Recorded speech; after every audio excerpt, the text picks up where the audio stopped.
Guys, I do not even know where to start. I don't even know what to say coming into this video. This chapter is shocking, to say the least. Welcome in, y'all. One Piece chapter 1162 brief spoilers are here. They dropped a day early thanks to Pew Piece over on Twitter, and we're here to talk about them. If you have not read the spoilers for yourself though yet, if you're just here for the spoilers, I'll be linking it down in the pinned comment as well as typing it up piece by piece so that you can check it out there or follow along with me. So, getting right into it, we're going to talk about the cover page story because guess what, guys? It's over! I know. It's funny because a lot of us were coping. I held a poll a while back saying, oh guys, like, is the cover page story over? Is it going to continue? I think like 80% of people said it was going to keep on going. But lo and behold, it's over! That's insane. You know, because there's so many things that could happen in Wano still. Like, we could get Kaido, Big Mom, Cross Guild could show up for the Poneglyph, the Blackbeard Pirates could show up for Pluton, Kozuki Moria. Like, there's literally so many plot points that could go down in Wano, and a lot of us, myself included, we thought that we'd see something, a teaser, in the Yamato cover page story at the very end. Didn't happen. This week, we see that Yamato returns home! I don't even know what to say about this, man. Hey. If I wanted to stay optimistic, my gut's telling me, well, maybe it's lying to me.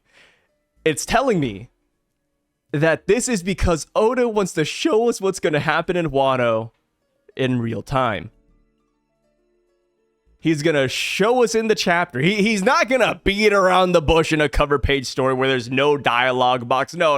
Oda's going to spend multiple chapters in Wano explaining Momonosuke breaking down the wall, Pluton, Blackbeard, Cross Guild, and all that. Maybe that's it. Maybe that's it. Or maybe I'm coping. So, on to the chapter.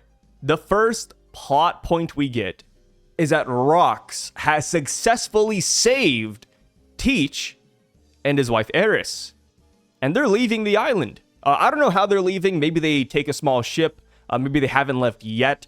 But Eris does tell Rox that she wants to meet him at Leloucia. Guys. What awful destination planning. Hey, go stay with my family at God Valley. Hey, I'll meet you at Leloucia. What's next? Are they gonna vacation at Ohara? Like, what is this? What are these destinations, man? They're walking bad luck.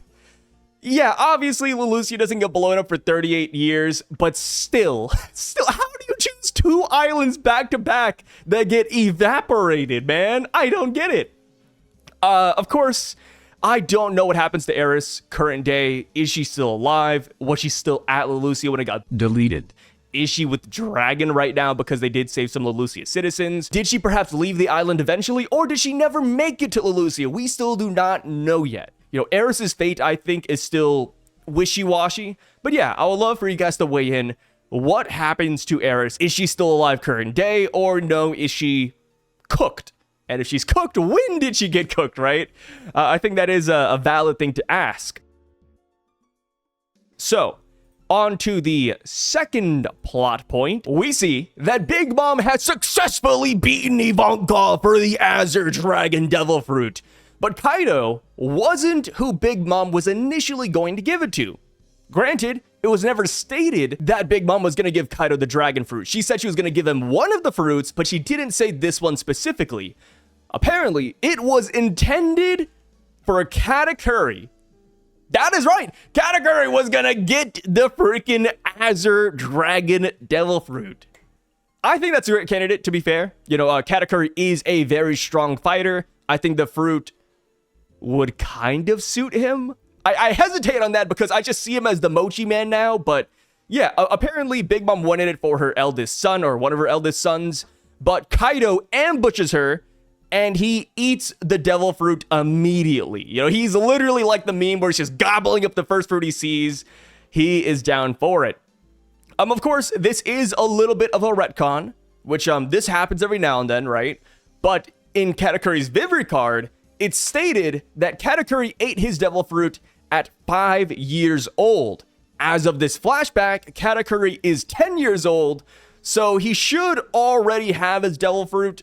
But of course, like I said, it's a little bit of retcon, which is fine. This happens every now and then. I think the last one that I vividly recall would be Yasui, where in the Vivre card, it's stated that Yasui never ate a smile fruit. And then in the chapters, we see that Yasui eats a smile fruit. So this happens every now and then. So this is changed up. But yeah, it looks like at this point in time, Katakuri has no devil fruit. So I wouldn't be shocked if the Mochi Mochi no Mi was one of the other fruits in the God Valley treasure chests. So moving on to the next plot point, this one, just like all the others, left me in shock and awe. Rox has successfully defeated Garling. Brief spoilers, right? When we get the full spoilers, maybe we'll learn that there was a tussle back and forth, right? Garling was a tough opponent. He pushed Rox to the brink of exhaustion. But in the brief spoilers, it just looks so cut and dry. Like, Rox beat him, moving on. It's like, dude, no! Garling! Oh, as a Knight of God fan, these past 2 to 3 weeks, man, it's been tough. It's been tough defending these guys, brother. Because here's the thing. When it comes to Saint Somers, it's like, all right, we've seen him get beaten current day in Elbeth by Scopper. Sure, Rayleigh beats him in the past, 100%. Maffy, oh, she's looking the wrong way. You know, obviously she couldn't defend from Whitebeard. But now Garling. You know, Garling is like the one Knight of God that everybody kind of puts their money on. He's kind of built up as this big, bad evil. Even when he walks into the Gorosei room, he's swinging that nutsack around. And all the other Gorosei members are like, oh my god, Garling's here. Garling was different. But it looks like even Garling falls and crumples at the sheer might and power of Davy D Xebec. To be fair, we kind of expected Garling to be defeated by Rox. I think a popular theory a while back was that Garling might kill Rox's wife, and then that would cause Rox to go Insano style, and then Rox would beat him. Turns out there was no Insano style present in the chapter. According to the brief spoilers, Rox just handily beat him. I just hope that it's somewhat of a back and forth. I hope Garling isn't 100% a pushover. But we'll see, right? We'll see when the chapter comes out, man. My boy got done so dirty. 1 chapter? Come on, Garling, get back up. But maybe he doesn't have to. Because like I said, these plot points just keep on going. But the next thing we see is that Emu arrives onto the island. This is a popular one. We held the poll a while back. A lot of people did believe that Emu would show up. Granted, we thought Emu would show up via Gunko. Right? We saw God's blade on the island, and we were like, okay, yeah, Emu's coming. Turns out, he doesn't use Gunko. He uses... I say he. We don't know if it's a he or she. People kind of get hung up on that one, but either way, Emu comes through Saturn. What? Emu possesses the Spider-Man. Brother.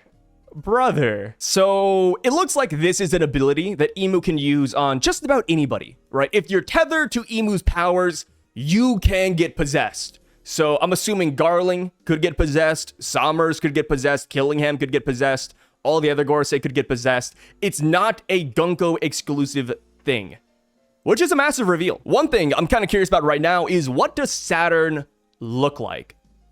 When Emu took over Gunko, of course, you could still tell it's Gunko, but there was one change about Gunko that we saw. Gunko went from having short hair to long hair. We kind of assumed that maybe that's what Emu has. Like, oh, Emu has long hair, so Gunko got the long hair. Maybe Emu brought Gunko back to her youth, because we saw that Gunko had long hair in the past, so maybe that's what Emu did. He simply reverted her age or something. So for Saturn, I do wonder what he will look like now that Emu has came inside of him. Not only did Emu come inside of Saturn, but we see that Emu has also Domi reversied the Davy clan. I love this. This is very relevant to what is happening here in Elbaf, and that is what I think makes this flashback so beautiful. Now that the Rocks Pirates are confronting the Domi reversey issue, we could get hints as to how to deal with this current day through this flashback. I think that's great, and it's tough too. You know, when it comes to the Davy clan being possessed, I wonder if Rocks is willing to throw hands with them, right? Because this is his family. Like, will he be able to turn to, you know, Father Bob and fight him? Like, I don't know. It's tough because you'd like to imagine there is a way to save these people, which we still do not know of yet. When Emu first used Domi Reversey, they showed us a board game. They showed us Go.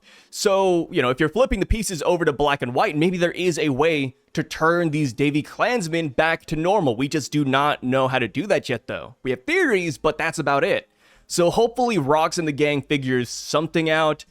And then outside of that, we can finally tackle the question of, can Rocks, Whitebeard, Kaido, Big Mom, Roger, Garp, etc., can these people be Domi reversied? Can a high tier character with Conqueror's Haki get turned into a demon by Emu? That is the $1 million question. And also, the Davy clan, do they look like the demons we see here in Elbaf, or are they going to be different variants of demons? Because when Emu showed up on Elbaf, he used demonic contract Coral, and that sounds very specific. So I wonder if he's going to whip out a different demonic contract for the Davy clansmen here at God Valley. A lot of questions in regards to this. This is huge.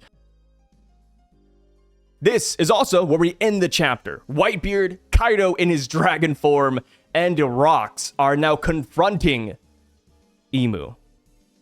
That's massive. So Kaido knows about this person. Whitebeard knows about this person. And hell, I wouldn't be shocked if other people join up, like Barbell, Gonzu, Captain John, Big Mom, Gil Bastar, Struxin. Like, there's so many people on this island that could potentially either run the fade with Emu or simply witness Emu's power from afar. And this is something that would change pretty much your whole perspective on the world, right? Oh yeah, the WG, those guys are being ruled by this omnipotent, demonic, overwhelming power.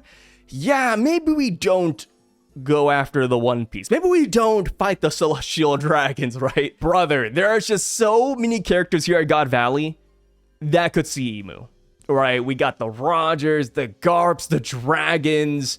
Like, yeah, I am very excited to see how this confrontation goes down. Now that Emu is here, I don't think Rocks is making it out for sure. Like, beforehand, it's like, oh yeah, maybe Garling does something, maybe somebody stabs in the back, but now it's like, okay, it's really just Emu. Emu is carrying the Celestial Dragons on his shoulders right now. The Knights of God, powerful. They're powerful. Can't dispute that. But they're not rolling with big dogs right now, right? They need Emu to just join in on the fray. Which I'm curious, could Emu, now that they're turning all of the denizens into demons, could Emu potentially buff the Knights of God? Because I think they need it, right? And if Emu is the one giving them their powers, maybe they just, you know, amp it up a little bit, kind of like Yuhawaha from Bleach. But that is just my humble opinion, my theories. Let me know what you guys think down below. What do you think about this chapter? It is absolutely crazy from start to finish. Because we're doing this on a Monday, we will be coming back tomorrow and reading some of your comments, so make sure to drop them down below. We'll read the top few, and that is pretty much it. I'll catch you guys later. Have a great Monday, y'all. Stay safe, and peace out.